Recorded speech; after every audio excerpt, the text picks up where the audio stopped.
C'est bon là?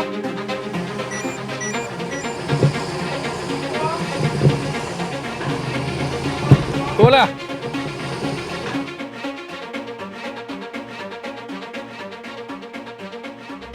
T'es là, t'as une dépanneuse et t'as un endroit pour la stocker sans que ça te gêne outre mesure le temps de trouver un réparateur. Franchement, te demande la vie quoi. Il pleut pas, il fait beau, personne n'est blessé. Franchement, zéro sujet hein. Mais... C6, la suite.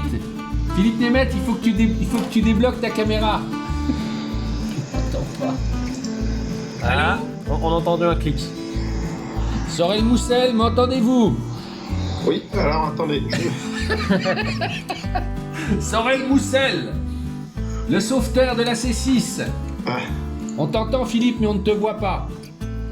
Ok, ben l'image doit arriver, l'ordinateur était un peu... Voilà. Voilà. Ah, Philippe, tu vas bien? ah on l'a perdu. Oui. On t'a perdu. Très bien. Là, C'était rapide. Ah voilà, je vous vois. nous on te voit pas, mais on va te voir.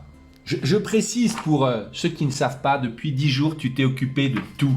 Bon, entre-temps, tu as encore été encore plus que super. Tu l'as amené chez Citroën à Dreux, qui là visiblement est très bien. Hein, Oui, à Vernouillet, exactement. à Clarisse. Vernouillet, le concessionnaire Citroën L'Hermite Automobile, donc qui sont dans le métier depuis très très longtemps. Voilà. Et là, ils nous ont fait un devis, enfin, comme si c'était, ils m'ont fait un devis. Qu'est-ce que c'était en fait? La pompe haute pression diesel qui a pété, c'est ça? Oui, alors je suis pas un spécialiste technicien, mais c'est un système, c'est diesel, Ouais. injection comme toutes les diesels, et c'est un système common rail, et donc c'est la pompe haute pression apparemment qui a grillé. D'accord.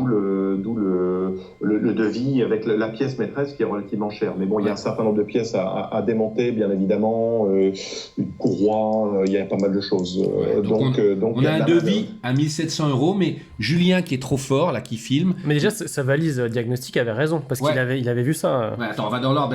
Toi, tu allé regarder le prix sur Sur Oscaro, vite c'est fait. le même prix. Donc, tu vois, il marche pas sur la pompe. Donc, D'accord, bon ben. voilà. Et c'est du Bosch.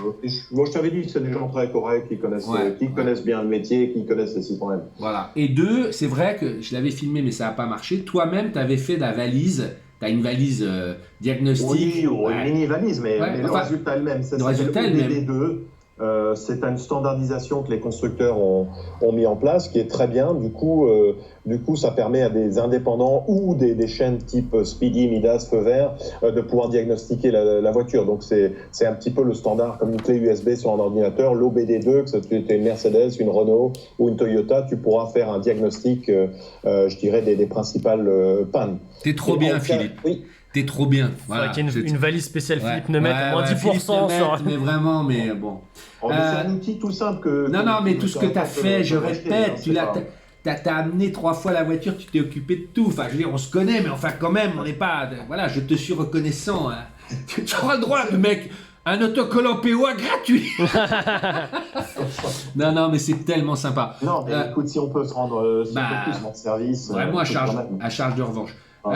Tu en profites pour leur demander, puisque j'avais prévu de faire la distribution, si tu peux leur poser la question.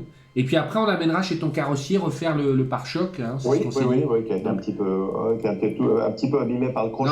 Non, en fait, le crochet est très haut sur les voitures modernes, contrairement aux anciennes voitures où il est bas. Et comme je devais rapprocher la voiture au maximum, comme elle est très longue, donc ça a tordu le crochet. Le crochet, c'est pas grave, mais qui a un petit peu abîmé le pare-choc. Non, mais je vais en profiter le triangle pour le repeindre. Tu sais, quand j'avais eu un accident l'année dernière, on nous était rentré dedans. On m'avait refait l'arrière, ça fait tout beaucoup plus joli.